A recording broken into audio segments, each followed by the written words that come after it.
n'êtes pas prêt, ne faites pas la demande, s'il vous plaît.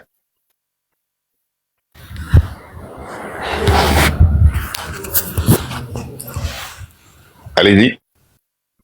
Oui, bonsoir, Le monsieur citoyen, Max. allez-y. Bonsoir. Bonsoir, peuple togolais. Merci, monsieur Marc, pour le travail que vous êtes en train de faire. 2005, de fou.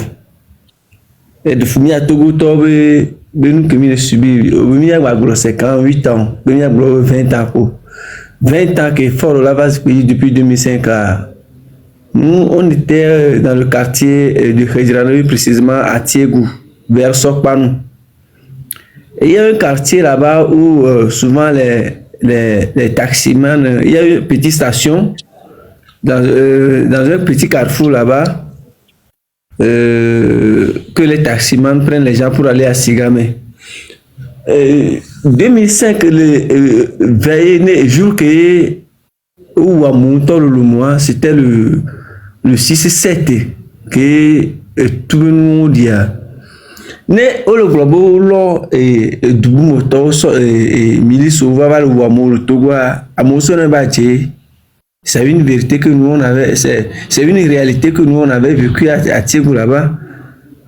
Et on ne sait pas ce qui s'est passé.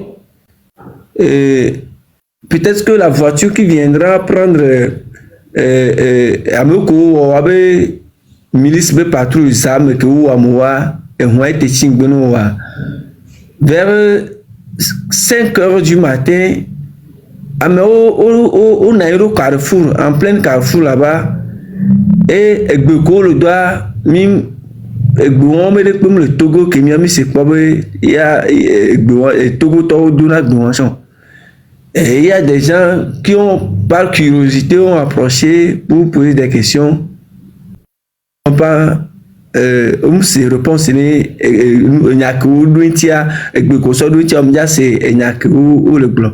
Donc du coup on est baignant et si est amené à Morogbe et même en face du Togo 2000 là-bas à Mo Odo il y a fort il y a à Ouré que souvent il y a le viré jour je me rappelle bien soit bidon si bidon il y a écoussi jaune d'Asia au pour le mois tout me funa de ce Togo de mémoire soit il fait que tout wabe hajbe be nous doit au pour nous le mois du funo quoi et beja mo le tout que ngote ba home donc non le glo et fort basique beji va de 2005 be hunko kora moko be ce que mi a Togo to mi c'est depuis 2005 kana egbe et le glo be nya ya modo potono nani là nous pour possible à me co n'imnane et tadio zona zoldo allo et c'est pas comment eux ils réfléchissent dans ce pays et ils n'avaient fait ces ennemis amoureux. Donc du coup c'est pour ça que nous on a trouvé que donc Emile wa nous et que mi amoureux va se doit on n'a même pas posé la question deux fois avant d'adhérer ça quoi. Et nous avons confiance et nous avons la certitude que ça va aboutir. Ça va aboutir que Teusia mis la défort n'y a cinq coups de clic on la parce que n'y a Togo vioa et tikonami quoi. Et tikonami. Donc je tiens à vous remercier, à vous féliciter, à vous encourager et Mikudo et Tim Koumi sort Dokudo et vous avez du travail à faire et continuez seulement et nyamgulebe Togo bani jimi nyame dema obo yanigba et tora tout sina me de pe no nyi olo wa la tube sino ne fo so gba lo wa la gba tube sino akpenemi ya le danji. Bonsoir. Merci beaucoup citoyen. Bonsoir. Je n'ai pas vu ton message, il n'y a pas de problème. J'ai pas eu de problème. Merci. Merci, citoyen. Passe une bonne journée. C'est un témoignage. Oui. On a appris que il y a eu des étrangers qui étaient venus. Nous savons aussi qu'il y a des étrangers aussi qui protègent ce gouvernement. Hein. Donc, parce que nous n'avons pas une armée nationale. Nous avons une milice. Et c'est pour cela que les choses se passent. Donc, comme je l'ai dit, nous allons recevoir des témoignages. Nous allons aussi parler de ce rapport de l'IGE. C'est très important que nous comprenions ce que c'est que l'IGE. L'IGE, ce rapport que nous allons vous lire, les parties de ce rapport que nous allons vous lire, c'est un rapport qui a été présenté par une organisation indépendante qui est sous tutelle du président de la République. OK? Qu'est-ce que c'est que l'IGE? L'IGE, par définition, est l'inspection générale d'État et c'est un organe de contrôle administratif des finances publiques placé sous l'autorisation du président de la République. Elle est créée par décret 72-192 du 15 septembre 1972. Donc, c'est un organe qui existe depuis, qui sort des rapports, une organisation qui n'a pas été toujours bien financée, ok? Et jusqu'à présent, ils n'ont que 3 véhicules, je vais vous donner les nombres tout à l'heure, révisé par le décret numéro 2019-125 PR, ça veut dire que c'est en 2019 qu'on a révisé ça encore, hein? Et ça a été révisé quand le pouvoir de Fort Ressources a eu une forte majorité, quand on avait déjà boycotté les élections et ils ont tout rapporté. C'est eux-mêmes qui ont révisé et c'est sous cette révision-là que nous avons ce rapport, hein? Donc, ça c'est une parenthèse du 18 septembre 2019 portant attribution, organisation et fonctionnement de l'inspection générale d'État. OK? Ces missions s'inscrivent dans le cadre de la mise en œuvre de la loi organique numéro 2014-013 du 27 juin 2014 relative aux lois des financements et du décret numéro 2015-054 PR du 27 août 2015 portant règlement général sur la compatibilité publique. Donc, leur mission, c'est de contrôler dans tous les services publics de l'État, les collectivités territoriales, établissements publics et tout organisme national investi d'une mission de service public, l'observation des textes législatifs et réglementaires qui régissent le fonctionnement administratif, financier et comptable, étudier la qualité du fonctionnement et de la gestion de ces services, vérifier le bon emploi des fonds publics et la régularité des opérations des ordonnateurs et des comptables publics, proposer toute mesure susceptible de renforcer la qualité de l'action publique. Donc, normalement, dans des pays qui sont normaux, un pays normal, cette organisation n'est sous la tutelle du président ou de la justice. C'est une organisation qui est souvent indépendante. Les gens peuvent être nommés par le président, confirmés par les députés ou les sénateurs, mais sont indépendants. Malgré tout ça là, ils nous ont donné un rapport. Allons voir ce rapport-là. On va prendre un rapport seulement qui m'intéresse beaucoup. OK? Prenons le rapport de...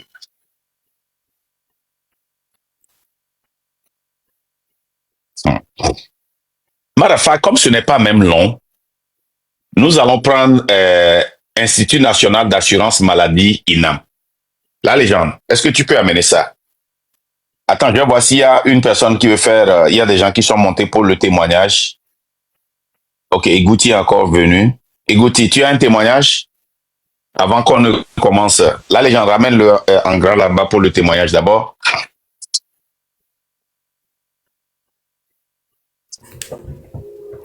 Oui, monsieur Gountier, allez-y. Et aussi, si vous avez des questions, vous pouvez poser des questions. Je vais profiter pour vous répondre aux questions. Egouti, allez-y.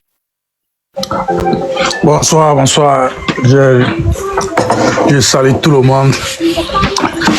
Je salue tout ce que vraiment vous faites pour la nation, pour Togolaise.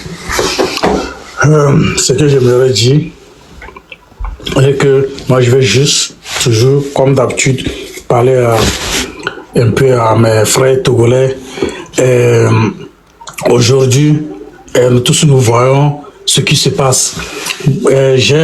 C'est hier seulement, j'ai défilé les vidéos, j'ai vu une vidéo que dans la vidéo que ce samedi 15 février, qu'on a fait les votes au Togo. voilà, voilà que je suis togolais même, je ne suis même pas au courant. Et puis le gars là disait quoi? Vous ne savez pas là. Sachez que vous n'avez pas voté, vous n'êtes même pas au courant, mais vous avez voté. Est-ce que les gens ont compris la phrase là? C'est ça qu'on appelle la dictature. C'est-à-dire, tu n'as pas voté, tu n'es même pas au courant, mais tu as voté. Donc, je vais juste essayer d'interpeller nos frères. Ouvrons les yeux. Quand on parle de la dictature, là, il ne pas affaire de je suis au Togo, je ne suis pas au Togo. Ça affecte tout le monde, ça touche tout le monde. Nous-mêmes regardons dans quel pays cela peut se produire, ce qui se passe au Togo là. Prenons l'exemple d'un pays à côté de nous, la Côte d'Ivoire, que nous qualifions, que Ouattara a travaillé, et a mis les routes. Mais avec ça, quand Ouattara a relancé les choses, il va encore être candidat. Et regarde comment les Ivoiriens sont en train de se mobiliser, non à la candidature de Ouattara. Donc, vous imaginez, c'est-à-dire, hein, si ceux-là, ce qui se passe au Togo là, même sa moitié même là, les Ivoiriens ne vont jamais accepter ça. Mais nous, tu dors, tu te réveilles un beau matin, le lendemain, tu te trouves dans une nouvelle loi, même, que même les députés même ne sont pas au courant. Jusqu'à ce que nous, la Gbangmana, nous serons au courant. C'est ça qu'on appelle la dictature. Parce qu'ils s'en foutent de nous. Ils n'ont pas besoin de nous consulter avant de prendre certaines décisions. Et puis ça là, comme le grand frère Markanda le dit et Ferdinand te le dit, les ozos, quand on parle des ozos, c'est ça, on a expliqué ça. Les ozos, c'est-à-dire quoi? Moi, je prononce, j'appuie encore sur ça. Les ozos encore a eu sens que les hypocrites. Parce que quelqu'un qui voit le noir, mais il va te dire que c'est le rouge. Et dans ça, les hypocrites là, ils vont encore ouvrir les lives, vous expliquer ce qui est faux. C'est-à-dire ils vont vouloir transformer le faux en vrai. C'est-à-dire ça là. Les gens sont capables de nous expliquer ça, le vote des sénateurs.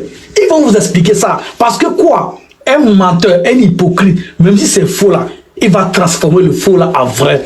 Mais les gens qui ouvrent, qui ont le discernement très solide, quand tu lui parles, on essaie. C'est ça le plus important pour nous, surtout les Africains ou soit les Togolais aujourd'hui. Il faut que quand quelqu'un vous parle, écoutez ce qu'il dit et non la personne de la personne. Ce n'est pas la personne qui nous intéresse.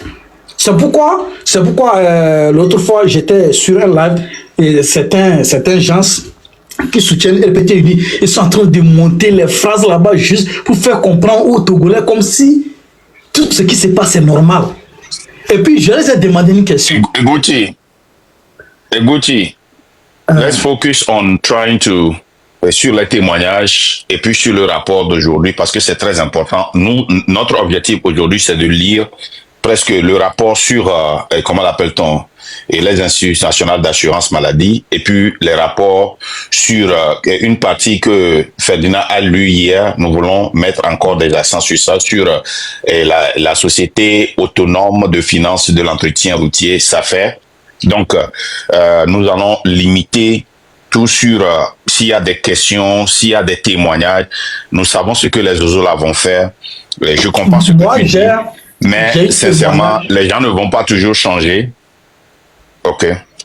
J'ai un témoignage, mais de ce que je connais, je ne veux pas donner un témoignage que je ne maîtrise pas. Mais un témoignage que moi je vais donner, que c'était une société qui était à Lomé. L'année là, j'étais au pays, qui s'appelle Seco. Et beaucoup de Togolais connaissent ça. C'était basé à Gouin vers Bodona, en face de Bodona.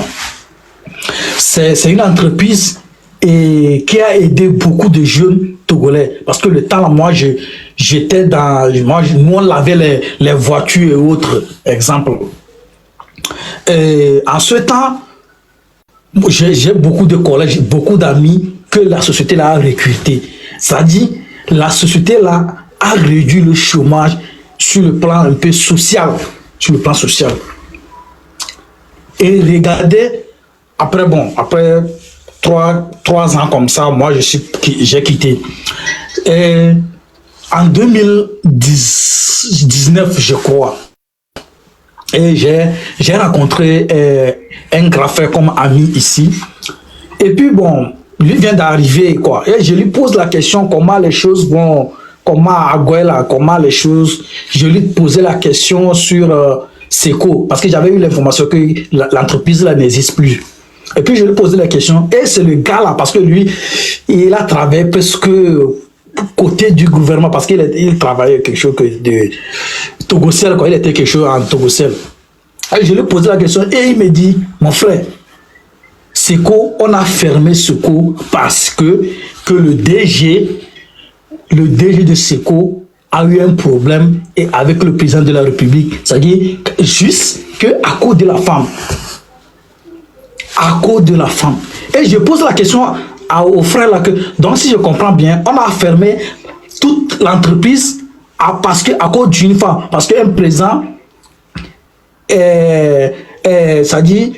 c'est-à-dire drague une femme ensemble avec le DG de Seco. Et le frère me dit, mon frère, c'est ce que nous vivons au Togo. Et je lui dis que ça, c'est pas possible. Donc, tous les Togolais, la jeunesse que l'entreprise a recrutée, donc le gouvernement n'a même pas pitié de ces jeunes-là. Juste à cause de la femme, ils ont fermé l'entreprise là comme ça. Et regarde le nombre de personnes que l'entreprise a recrutées. Le temps là. Donc c'est juste comme ce que grand frère Martin a dit. Ça, c'est des témoignages que nous devons prendre en compte une fois encore pour montrer aux Togolais que c'est ça qu'on appelle la dictature. C'est ça déjà encore qui montre combien de fois nous ne sommes pas importants pour le gouvernement. Eux là, tout ce qui les intéresse, c'est leur intérêt. Merci monsieur Ngunchi. On va vous descendre, on va poursuivre rapidement la lecture de ce rapport. Et donc aussi, ouais, monsieur Gouti, donc ce que j'ai appris dans le témoignage de Gouti est que dans une dictature, même si vous touchez les caprices du dictateur, tout le peuple peut payer un prix. Donc les gens qui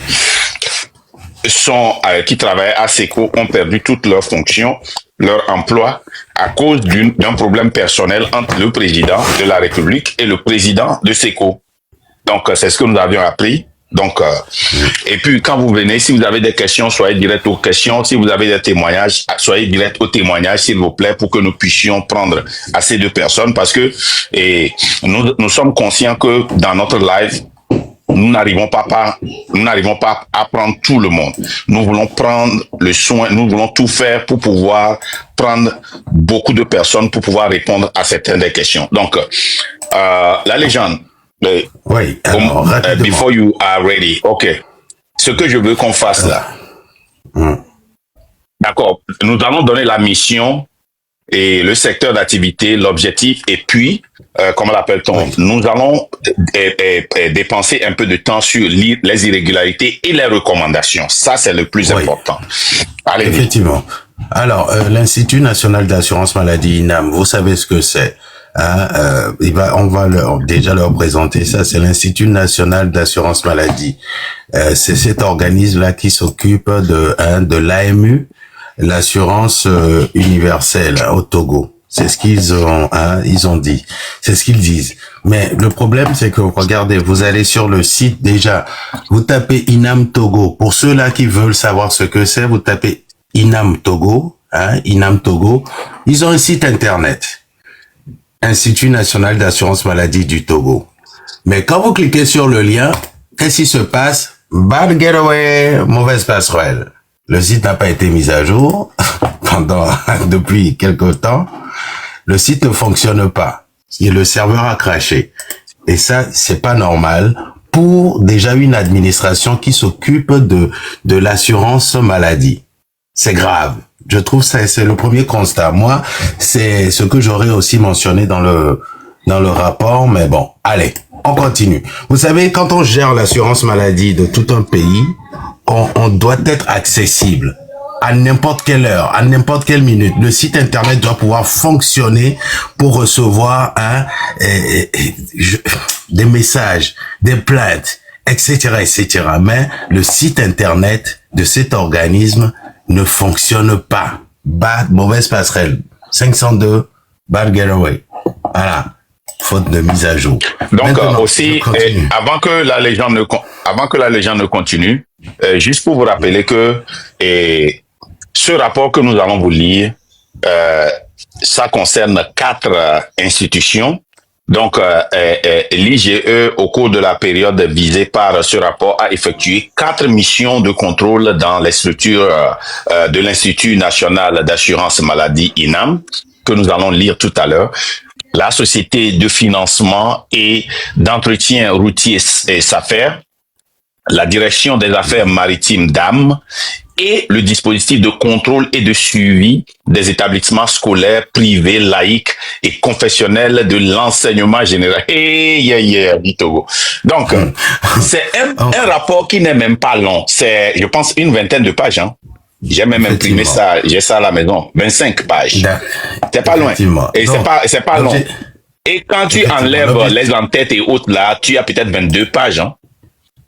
Effectivement. Alors, l'objectif de la mission, c'est s'assurer de la performance du système de l'assurance maladie dans une perspective d'extension à de nouveaux bénéficiaires. C'est surtout vérifier aussi la fiabilité, l'intégrité des informations financières et opérationnelles. Donc, c'est l'objectif de la mission de l'IGE. Ensuite, vérifier l'efficacité des opérations, hein, s'assurer du respect des lois, règlements et contrats. Voilà. Maintenant, on va tomber dans les irrégularités parce que après audit, regardez la liste des irrégularités, hein, déjà, hein, elle est longue, hein, elle est longue. Donc, on va commencer. Elle est longue. Ça fait au moins 3 pages, hein. Ah oui, oui. Et là, après, il y a des recommandations. Tout ce qui est en vert. Allez-y. Alors, j'y vais. J'y vais sur les irrégularités. Alors, dans cet institut, qu'est-ce qu'on a trouvé? Mauvais fonctionnement des organes gouvernance de l'INAM. Donc, il y a un mauvais fonctionnement des organes de gouvernance de l'INAM. Donc, la légende, on va aller petit à petit. Ok, vas-y. Ouais. Donc, si la légende dit que il y a, si le rapport dit qu'il y a des irrégularités telles que de mauvaises, si c'est toi qui lis, je voudrais dire, mauvais fonctionnement des organes de gouvernance, une petite preuve dans l'organe de gouvernance d'une institution, il y a aussi ce qu'on appelle la communication. Vous venez de voir que leur site web n'est même pas, on ne dira même pas à jour, ne fonctionne pas. Ce n'est pas seulement aujourd'hui. Hein. Il y a longtemps, j'ai essayé d'aller sur le site, ça ne travaillait pas. Comment est-ce que vous pouvez communiquer avec ceux que vous servez si le site web même ne travaille pas? On peut dire que ça n'existe pas. Peut-être que vous êtes seulement sur les réseaux sociaux, mais vous avez un site web que vous mettez publiquement, mais qui ne travaille pas. On continue. Allez, on a le déphasage dans le fonctionnement des directions et services. Déphasage. Le terme déphasage, c'est que les services sont en inadéquation. Il n'y a pas ils n'arrivent pas à être complémentaires. Le fonctionnement des directions et des services des départements au sein de l'INAM ne connaissent même pas ils n'ont pas de cahier, ils ne respectent pas les cahiers de charges. C'est un déphasage dans le fonctionnement des directions et services. Vous avez difficile fonctionnement de la direction des affiliations et recouvrements. Alors, là, on doit expliquer ça. Ça dit que quand on a une compagnie, par exemple, si je prends notre compagnie, une de nos compagnies ici, nous avons des affiliations. Soit un contrat entre vous et une autre compagnie qui prend certains de vos services et vous les payez pour ça parce que vous n'avez pas les moyens ou bien le personnel, ou bien vous prenez le personnel de cette compagnie-là. Il y a toujours une interdépendance entre vous et les affiliations. Ils disent qu'il y a un difficile fonctionnement de la direction. Des fois, ils ne savent pas dans quelle direction aller. Ça, c'est énorme. Une compagnie d'assurance qui veut vous assurer. Assurance maladie. On continue. La gestion des dépenses dans l'irrespect des bases juridiques établies. Ça, c'est grave quand même. La gestion des dépenses dans l'irrespect des bases juridiques établies. Ce qui veut dire que normalement, ils ont des... Au sein de l'organisme, ils ont, surtout sur la gestion des dépenses internes, ils ont des procédures. Des procédures de signature, des procédures hiérarchiques, etc. Mais personne ne respecte ces règles-là. Donc, on sort de l'argent, on dépense sans respecter les règles de base juridique établies par eux-mêmes. Hein. C'est l'organisme elle-même qui met en place des bases juridiques qui ne les respectent pas. Allez, on a le non-respect des procédures de gestion de caisse. Non-respect des procédures de gestion de caisse. Donc chacun, hein, il y a des procédures, c'est pareil que les respects des bases juridiques établies. Eux-mêmes, ils ont mis en place des procédures de gestion de caisse en interne qu'ils ne respectent pas. N'importe qui vient prendre dans la caisse.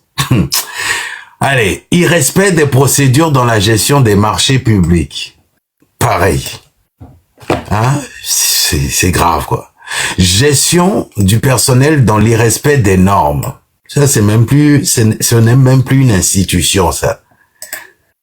Regardez, 1, 2, 3, 4, 5, 6, 7. Ces 7 points qu'on vient d'énumérer, là, pour moi, ce n'est plus une institution. Quand ça arrive à ça,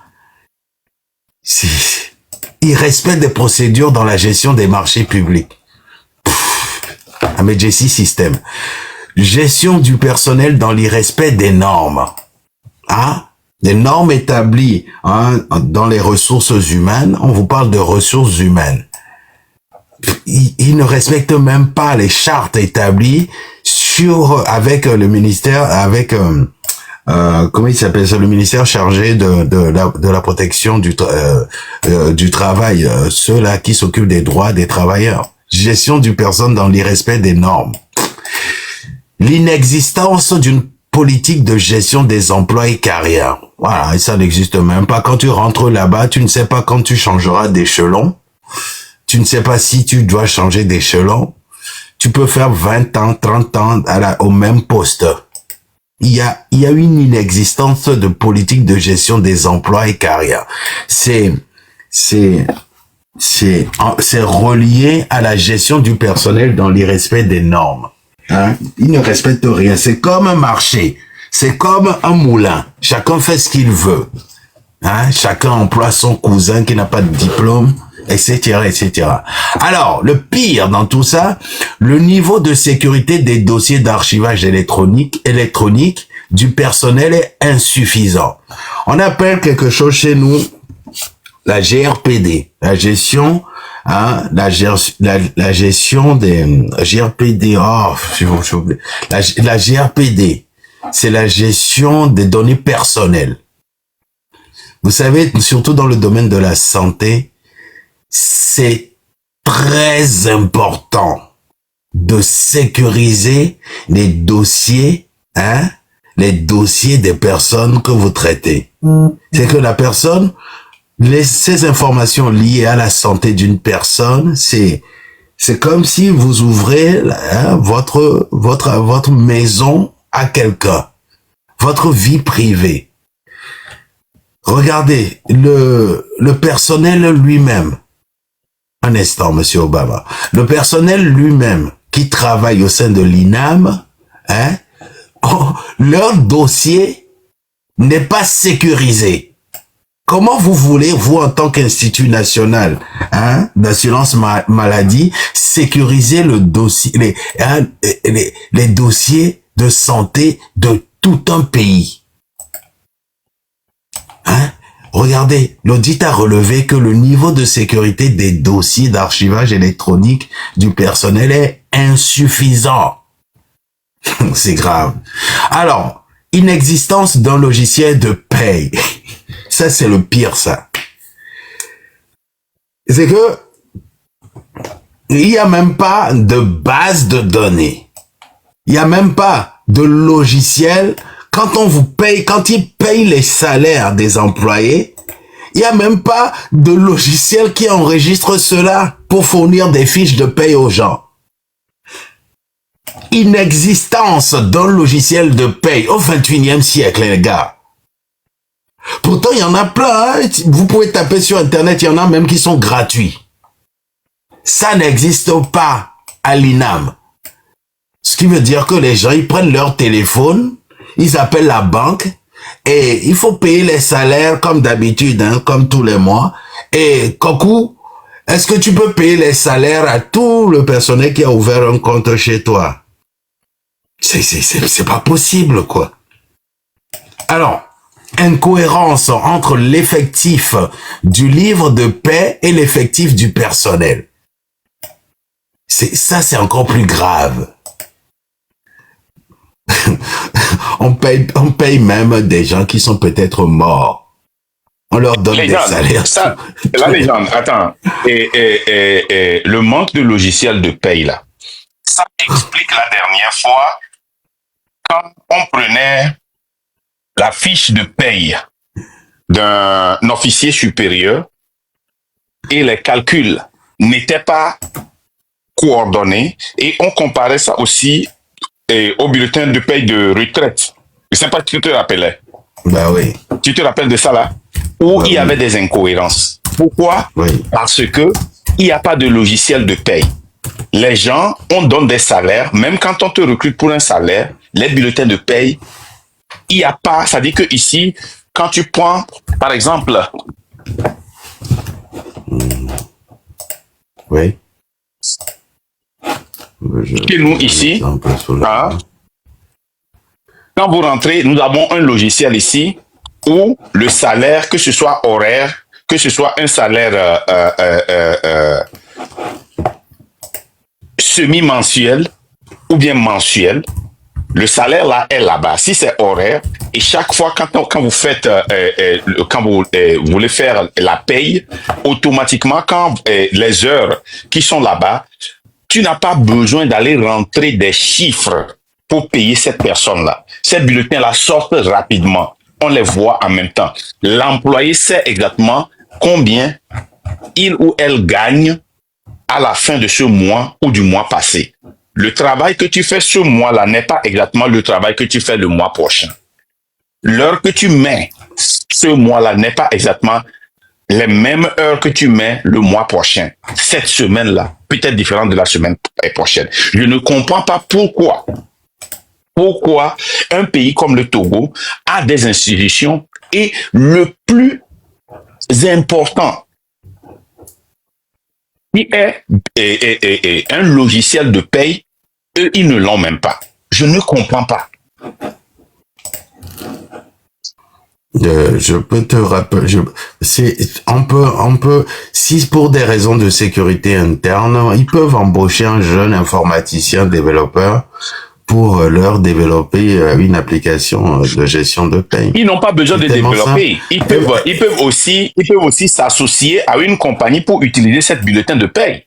Mais je te dis, c'est gratuit même. Vous pouvez, Sage, c'est gratuit même sur Internet. Oui, il y a beaucoup de software qui sont sur Internet. Ben oui. Quand tu tapes logiciel de paye gratuit, tac, regarde, tu as tout ça, Oxygène. Mais pour le gouvernement ou bien une organisation aussi grande que ça, ils ne vont pas utiliser une logiciel gratuit parce que les logiciels gratuits, c'est pour les petites organisations.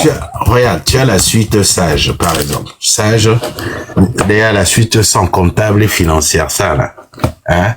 Il suffit que c'est l'État, quoi. L'État togolais, hein, signe un partenariat avec Sage, hein, envoie des gens en formation, et c'est fini. Il y a Sage, c'est là, c'est accessible. C'est pas, c'est pas inaccessible. Pire encore. La légende, pire encore. Il y a beaucoup de fils et filles du pays qui sont dans la diaspora, qui ont fait des études supérieures, qui peuvent développer un logiciel de paye. Bah oui. Qui ont été déjà formés et qui font ce travail-là pour les États-Unis d'Amérique, pour la France, Non, même pas ça. pour l'Allemagne, pour l'Espagne, pour l'Angleterre, pour la Chine. Il y a des Togolais qui sont allés à l'école, qui font ce travail-là, qui peuvent déjà faire ce travail-là, qui n'ont pas besoin d'un contrat qui n'ont pas besoin que, comment l'appelle-t-on, l'ENAM fasse un contrat avec une société de On logiciels. développe une Les gens solution. peuvent développer ça. En plus, le Rapidement. pire dans tout ça, c'est qu'ils ont... Si ils nous, ont- le train de la ils ont liberté, fait la un- légende, si nous, le train de la liberté, Oui. on peut développer une application qui peut contenir des centaines de millions de personnes. Ouais. Comment est-ce qu'une organisation comme ENAM L'État, ne peut pas l'INAM, développer un logiciel le pour pays. payer 1000 personnes, 2000 personnes, 3000 personnes? C'est grave, quoi. Vraiment. Non, le pire dans tout ça, ils ont fait un prêt, hein. Il y a un prêt qu'ils ont fait pour c'est un prêt pour quoi? C'était quoi déjà? Il y a un prêt pour numériser tous les services. On verra ça plus tard. C'est grave, quoi. Alors, il y a l'incohérence entre l'effectif du livre de paix et l'effectif du personnel. Alors, il n'y a pas d'adéquation entre le nombre de missions programmées et le nombre de missions réellement exécutées. D'accord, moi, une mission au nom de l'INAM, au programme NADO, voilà. Et que, parce que vous savez, les frais de mission, là, c'est ce que certaines personnes mangent en plus de leur salaire. Donc, au programme mission sur une année, vous savez, une institut, normalement, c'est comme ça que ça fonctionne. Quand on est à la tête d'une institution, on prévoit des missions à l'année. Donc, sur une année, il y a des missions de formation, il y a des missions de sensibilisation, il y a des missions d'enquête sur le terrain. Il y a beaucoup de missions qu'on peut mettre en place. On prévoit ça, on dit, allez, sur une année, on fait 100 missions pour l'INAM. Mais au finish, on se rend compte que le nombre de missions réellement exécutées dépasse les missions programmées. Et les financiers vous diront que ça sent l'arnaque à la mission. C'est des gens, ils vont exprès aux missions parce qu'il y a des primes de mission. À chaque fois qu'ils se déplacent, à chaque fois qu'ils vont à une forme, il y a des primes qui tombent sur leur salaire. Donc, c'est ce qu'ils ont relevé ici. Il n'y a pas d'adéquation entre le nombre de missions programmées et le nombre de missions réellement exécutées. C'est grave. Alors, il y a un déficit dans l'organisation du département de l'audit interne et non atteinte des objectifs. Donc, ils ont au sein de l'organisme eux-mêmes une cellule d'audit interne. La cellule là qui est censée corriger les erreurs de l'organisme. La cellule là qui est censée déceler s'il y a du vol, s'il y a des malversations. La cellule qui est, cette cellule d'audit interne n'atteint même pas ses objectifs. C'est grave. La cellule là aussi est chargée. La cellule là est chargée de voir les remboursements, n'est-ce pas? Est-ce que les gens ont été correctement remboursés? Est-ce que les applications pour être remboursées, ceux qui les membres, si vous avez un témoignage au niveau de l'ENAM, vous pouvez monter pour témoigner, hein, si vous avez assurance ENAM là. Si vous avez cette assurance là et que ça a bien travaillé pour vous, nous voulons vous écouter. Alors, il y a une mauvaise gestion des risques, car il n'y a pas de recommandation sur un risque qui soit identifié comme formellement mise en œuvre depuis que la cartographie des risques a été faite. Et il n'y a une mauvaise gestion des risques. Vous savez, la gestion des risques, c'est très important dans une entreprise ou dans une institution. Parce que vous avez... Il n'y a même pas d'indication de risque. Les indicateurs de risque ne sont... Parce que oui, il y a une mauvaise gestion des risques. Donc, c'est normal que les indicateurs de risque ne sont pas formellement validés par le CA. Hein? il n'existe pas de tableau de bord. C'est grave. C'est le conseil d'administration d'INAM. Les indicateurs de risque ne sont pas formellement validés. Les conseils d'administration. On a projection, le tableau que on a projection. Non, là il parle du board. Oui, c'est à peu près ça. Du board du board du conseil d'administration. Indicateur. Ok, le direct. Ok, on avait bureau des directeurs. Voilà, bureau des directeurs. Ah, noté, mais ben, c'est ça. Les indicateurs de risque ne sont pas formellement validés par le CA. Le conseil d'administrateur. Il n'y a pas de tableau de bord. Il n'existe pas de tableau de bord. Et quand même, c'est un bateau qui navigue sans pilote, quoi. Il n'y a pas de capitaine, quoi, dans le bateau. C'est grave. C'est grave. Il n'y a pas de dashboard. Ok, il y a longtemps, il le dit. Il y a longtemps, la fille a noté, moi, je l'ai pas en français, mais moi, je l'ai français, noté. La gestion de la qualité des soins offerts dans la perspective de l'assurance maladie universelle AMU ne sont pas à la faveur de l'assuré, surtout souffrant des affections courantes, paludisme, tous des enfants, fièvre, etc. Ça veut dire que ils ne font rien qui vont en la faveur de vous qui avez cette assurance-là. Écoutez bien, la gestion de la qualité, nous parlons de l'ENAM, la gestion de la qualité des soins offerts dans la perspective de l'assurance maladie universelle, ne sont pas à la faveur de l'assuré. Qui est l'assuré? C'est toi et moi. Ça, c'est un rapport de l'Institut, quoi? L'AGE, c'est ça, non? Maladie. Non, le rapport. National d'assurance maladie. De l'IGE. Non, je dis qui a fait l'IGE. C'est l'IGE, là, quelle est la définition encore? L'IGE, là, c'est, comment l'appelle-t-on? C'est ça, l'inspection générale d'État, qui est sous la présidence de Faure et Sossinam Nyasingbe. C'est de ça que nous parlons, hein. Écoutez bien, hein. Nous parlons de l'inspection générale d'État qui est sous la gestion, sous le contrôle de Faure et Sossinam Nyasingbe, qui nous dit que la gestion de la qualité des soins offertes dans la perspective de l'assurance maladie universelle ne sont pas à la faveur de l'assuré. Toi, qui paie pour cette assurance-là, toi qui reçois cette assurance-là, que ce n'est pas en ta faveur. Pour quelle maladie? De petits trucs comme le paludisme, la toux des enfants, les fièvres, etc. Et quand tu auras le cancer, et quand tu vas avoir des problèmes de reins, de dialyse,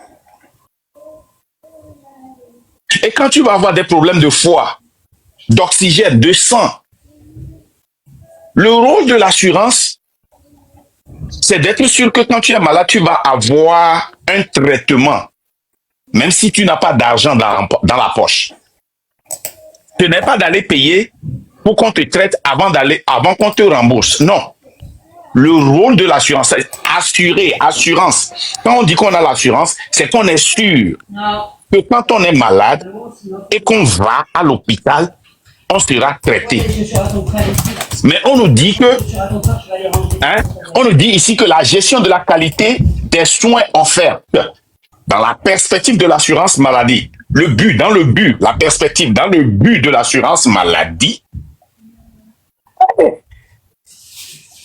ne sont pas à la faveur de l'assuré, surtout il souffre de quoi? Du paludisme, de la toux des enfants, des fièvres. La diminution du prix de remboursement jusqu'à 20, c'est-à-dire que si tu dépenses 100 000, ils peuvent te rembourser seulement 80 000. Alors que ici, aux États-Unis, en France, en Allemagne, au Sénégal, dans un pays qui a grandi normalement, comme tous les autres pays, qui n'est pas anormal comme le Togo, tu peux acheter une assurance qui commence aujourd'hui et payer 200 francs et avoir une maladie qui va te coûter 20 000. Mais tant que tu as cette assurance-là, l'assurance doit rembourser. Mais nous devons payer de notre poche et même l'assurance n'est même pas capable de nous rembourser tout notre argent. Il diminue jusqu'à 20%. Alors qu'ils n'ont pas pu même assurer que vous serez traité. Hein. Mais l'argent que vous avez dépensé, on dit quoi? Écoutez bien, la diminution du prix de base de remboursement. Pourquoi on doit avoir un prix de base de remboursement? On doit rembourser tout. Maintenant, le prix de base même qu'ils ont, ils disent quoi? La diminution du prix de base jusqu'à 20% pour les médicaments usuels utilisés par la majorité anéantit les efforts de l'INAM dans le sens de l'amélioration de la couverture maladie. C'est-à-dire que eux-mêmes déjà, ils ont déjà anéanti les buts, les objectifs. Une seconde là-dedans. Ils ont déjà anéanti le but, l'objectif de l'assurance maladie. Non seulement ils ne remboursent pas, mais ils ne remboursent pas pour les petites. Écoutez, je lis ça encore. La diminution du prix de base de remboursement